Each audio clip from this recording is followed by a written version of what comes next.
so in general, it's extremely profitable to play your sets fast and aggressive post-flop. However, there are times to slow play them, and today I want to go through a hand and show you where my opponent missed out on hundreds of dollars by not slow playing their set. Good morning, how are we doing today? My name is James Sweeney, aka SplitSuit. Welcome back to another video. Today we're going to run through a hand played in vlog episode number 9. Without further ado, let's jump right into it. Alright, so in this hand we are under the gun +1, look down at King 10 suited. Under the gun folds, I open to 6. And 6 in this room sometimes does the job, other times does not. In this situation, unfortunately, it does not have the intended effect. It gets quite a few callers. Call by the hijack, call by the button, get called by both the blinds. End up going 5-way to it. Flop is 10-6-5 rainbow. Small blind checks.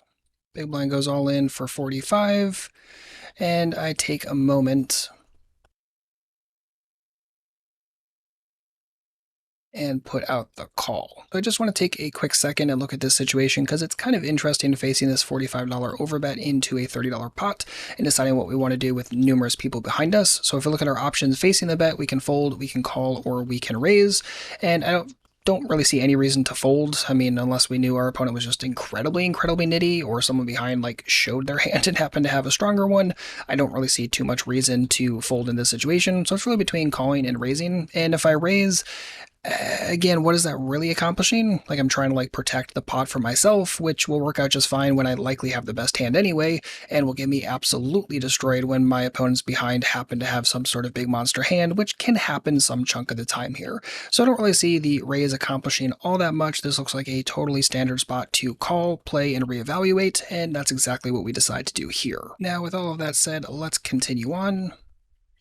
Player in the hijack takes a very long time, just playing with his chips, having a whole bunch of fun, looking like he's thinking. After literally about a minute, they decide to jam, everyone else folds, and action is back to us. Alright, so let's just get this out of the way. The hijack here is the person who has a set. They have pocket sixes here, and this is a prime situation for them to have just called instead of fast playing and raising in the situation. Whether it's an all-in, whether it's a small raise, I think calling here is going to be way better than going for a fast play. And let's talk about why. First and foremost, had the hijack just called, they give the button who's behind them and the small blind who's also behind them an opportunity to continue, whether that's by giving them room to think they can shove over the top or just call and continue with whatever they want to continue with. I think that's going to be far better, giving opportunities for people to continue with hands that you just absolutely crush and dominate. I think that's going to be much better than just going for the shove here and really putting yourself against someone who did open from early position and you're hoping that I have like 10x or jacks plus that I get really sticky with. Number 2 is that the hijack did not look like the kind of player who is going to be bluffing a tremendous amount of the time. And while there aren't a tremendous amount of bluff combos they can really have here, at least not like semi-bluff combos, I mean, maybe they can have 7-8 suited, maybe the occasional 4-3 suited, but ultimately I'm not even convinced they're going to be shoving with all of those, and because of that, like, what are they really like bluff raising with here? Probably not a tremendous amount. So they're probably shunting all of their strong stuff into the shoving range, but really nothing second best, which makes it very easy for anyone who's paying the slightest bit of attention to make very good decisions against them. Number 3 is that you have to remember playing 1-2 live cash. A lot of players are very touchy about the size of bets, and they are really price sensitive. So because of that, once this opponent shoves, it's roughly $200 back to me, and are a lot of 1-2 players going to be putting in an extra $200 here with a lot of second best hands? Maybe if they have jacks plus, maybe if they have something like ace 10, but probably not a tremendous amount else, which kind of then brings us to point number 4, is it's not like our opponent is likely going to be shoving here with something like jack 10 in my opinion. Just not the kind of person who, again, if they're not going to bluff and play big pots very aggressively, I don't think they're going to also show up here with like queen 10 or jack 10. Which then makes it even easier for me to consider folding something like king 10 in this situation. So flipping the point of view back to my king 10 here, if I don't think the hijack is raising very often, I don't think they're raising things like jack 10, I don't think they have a tremendous amount of semi-bluffs or even bluffs in their shoving range, we're really looking at a very, very small, narrow range of hands they're shoving with, and it's probably extremely strong dominated, and as such, the king 10 can become a fold in this spot. So it's a spot where I definitely can't fold against the $45 bet, but against a spot where I call, they shove, and it gets back to us, this is a situation where we can definitely consider folding, just because it's going to be difficult to come up with enough second best combos from someone who is playing the way that this hijack player is.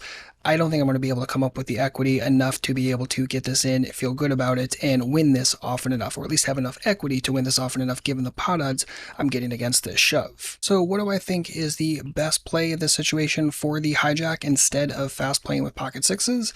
I think it's far better if they call the 45 here, give the button and or the small blind a chance to get involved behind them, and if they do, all the better. If they don't, the pot's still like 160-ish going into the turn with about 200 back. It's extremely easy for them to get stacks in, and unless they really think that I have something like top pair or jacks plus in this situation, and they think that I'm going to call here and then for whatever reason going to like panic folding later, you can make an argument for maybe a small raise, because my range is pretty well defined after I call that $45 bet. However, I think that's going to work better against some players, but overall, especially if you think there's weakness between the button and the small blind, essentially those players behind you, I think it's going to do far better if you just call the 45 here, induce action from them, and every single hand they continue with, you crush more and more and more, and you're just creating a bigger and better pot for yourself. Extremely easy to get stacks inside, even if things end up getting a little bit weird on turns. It's going to be an extremely easy spot. So I think, again, flatting here, slow playing this set is going to be far better than raising here and risking someone folding something like top pair. You really don't want that in a spot like this. So with all of that said, I do end up mucking my hand. Hijack proudly tables their pocket sixes, 8 on the turn, ace on the river. Pocket sixes ends up shipping this one, and again, I'm happy with my play overall, but I think the hijack's play leaves a lot to be desired. And again, understanding when to fast play and when to slow play sets is incredibly important, especially if you're playing in smaller online games or things like 1-2 live cash.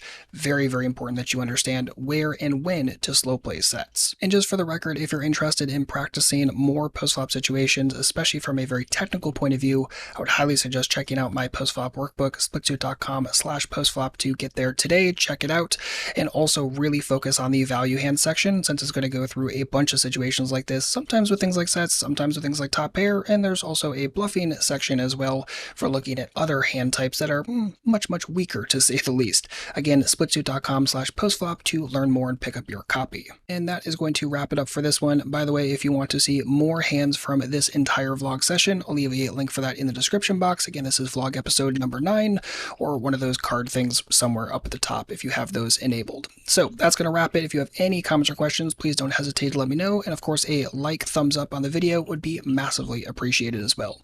Otherwise, I'll see you back shortly with a brand new video. In the meantime, good luck out there and happy grinding.